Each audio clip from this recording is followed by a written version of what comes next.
Shabbat Shalom. The last book of the Torah, the book of Deuteronomy, adds a new feature to the Torah that is first found in this week's Torah portion, parsha. For the first time in the Torah, the text obliquely tells us that God is to be worshipped, quote, exclusively in the place where the Lord your God chooses from among your tribes to establish his name there. Ki'im el hamakom asher yivchar Hashem Elokecha mikol shivtechem l'shakein et shemo sham.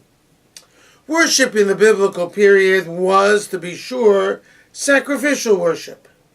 But nowhere else up until this passage in Parshat Re'eh does the Torah imply that worship of God could be carried out only in one place.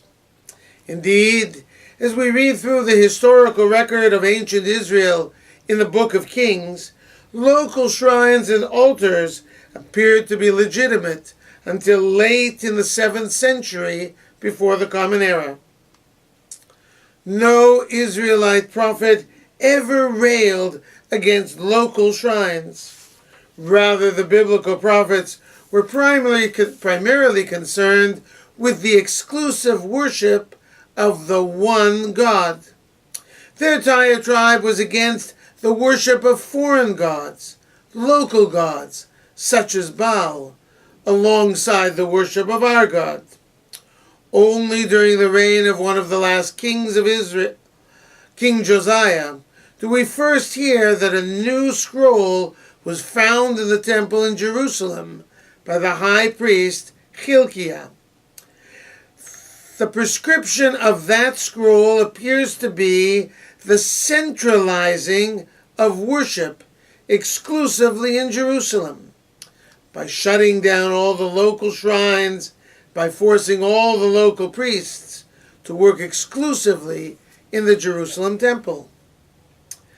The year that Josiah ordered the centralization of worship in Jerusalem and banned sacrifices in local shrines was 621 before the Common Era.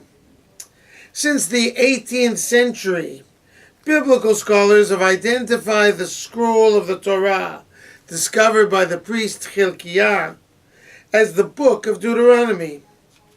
Scholars have argued that the language of Deuteronomy and its emphasis on centralizing the worship of God exclusively in one place, at one shrine, make Deuteronomy a separate book with its own agenda and its own ideology that are distinctively different from the other 4 books of the Torah.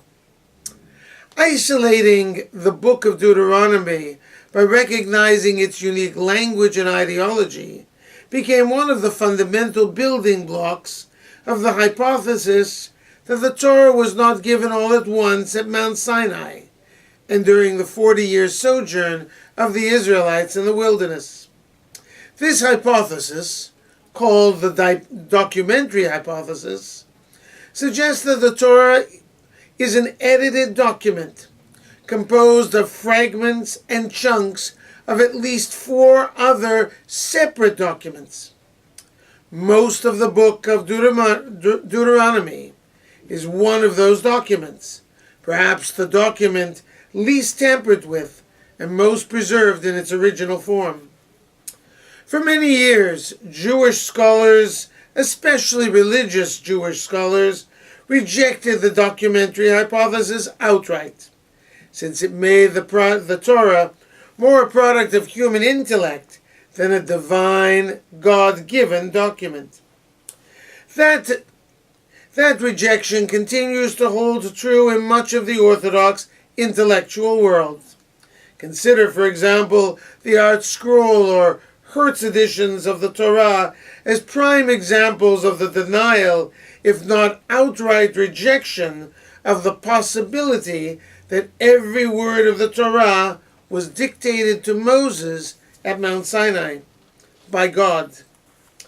Nonetheless, some modern Orthodox scholars who teach at universities in Israel and in North America have embraced the documentary hypothesis that argues that the Torah was an evolving document that traces the history, the faith, and religious practices of our ancestors over a period of at least 6 centuries.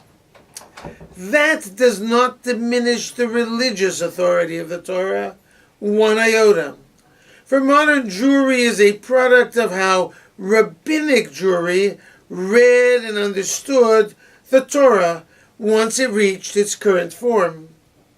Put differently, the validity of the written Torah is predicated on the authority the Jewish people vested in the oral Torah of the rabbis over the past 2 millennia. We are no longer biblical Jews, and Parshat Re'eh hints to us that already in biblical times our ancestors were prepared to reform their inherited traditions while still gift-wrapping those reforms in the sacred myth that the entire Torah came directly from God at Mount Sinai. We continue that tradition even today when we quote the prophet Isaiah as we take the Torah out of the ark and say, Ki mitzion tetzei Torah, that the Torah was issued from Mount Zion, from Jerusalem, and not from Mount Sinai. 100 years after Isaiah, the prophet Hilkiah would convince King Josiah to put Isaiah's words into action by declaring that Jerusalem, Mount Zion, was the exclusive place where God could be worshipped legitimately, not only the place where the Torah originated. Shabbat Shalom.